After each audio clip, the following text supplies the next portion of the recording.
or it's in Ohio, the better.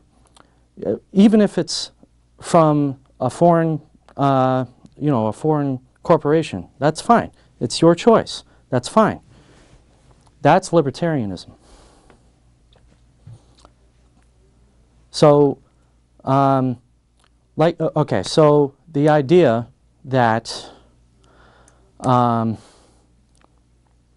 okay, so in the last show, I talked to Johnny Z. We said that, or I said that, libertarianism is more of a combined effort of socialism and communism and conservatism. So, and that's because we're fiscally conservative in general, and we worry about other humans' needs and that kind of thing. If we worry about that kind of thing, we worry about ourselves first, and then we think about others, that's libertarian.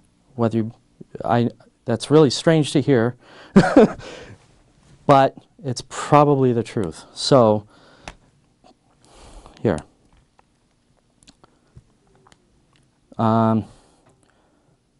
So, if you can knock out this left and right thing, this line, just knock it out. Just get it out of your head.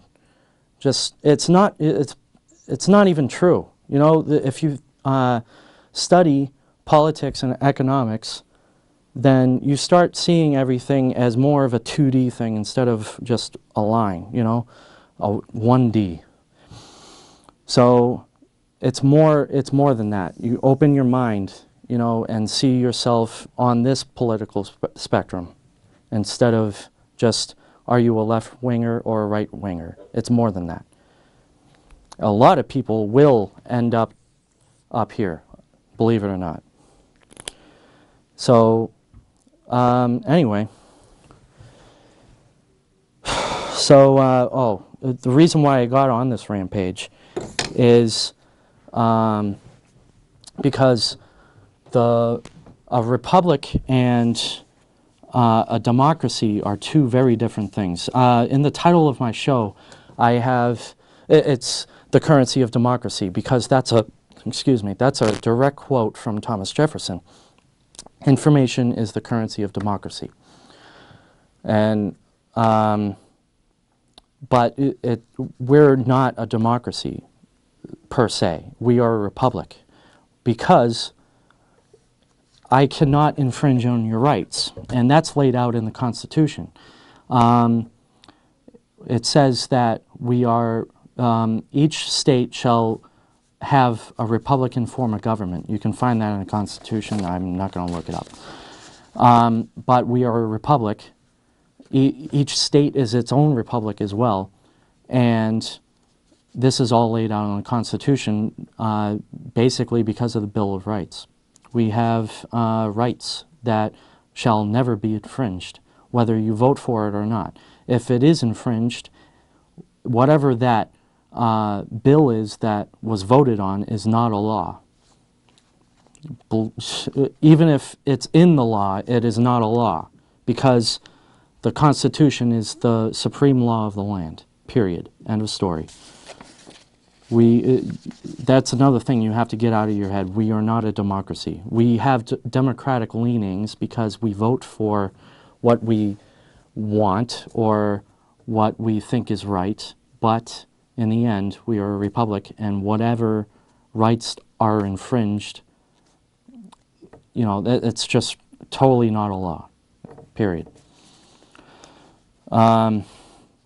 So that's another thing. There are many different forms of government that, so we have a republic, and there are also democracies, monarchies, oligarchies. There's more than a democracy. I'm not going to talk about that, but I think everybody, or a lot of people know these different types, so I won't talk about it unless I'm told to talk about it. So, But anyway, so far that's really all I've got.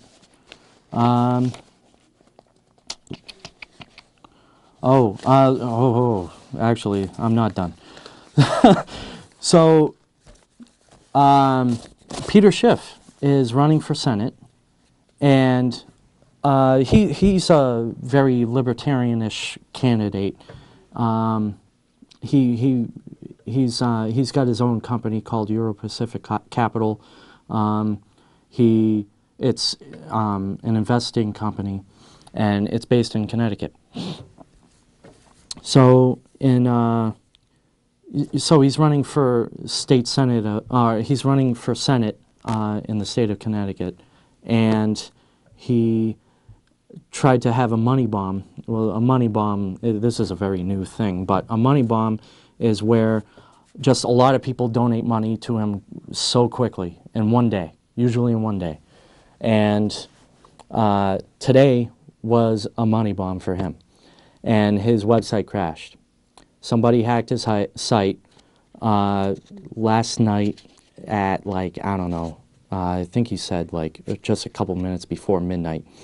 And his engineers got it back running at 10 o'clock in the morning today. That's a lot of time wasted for a money bomb. So the money bomb theme came about when Ron Paul had his presidential candidacy in 2008. A lot of people donated to him, and I think it turned out to be like $6,000 or $6 million in one day. And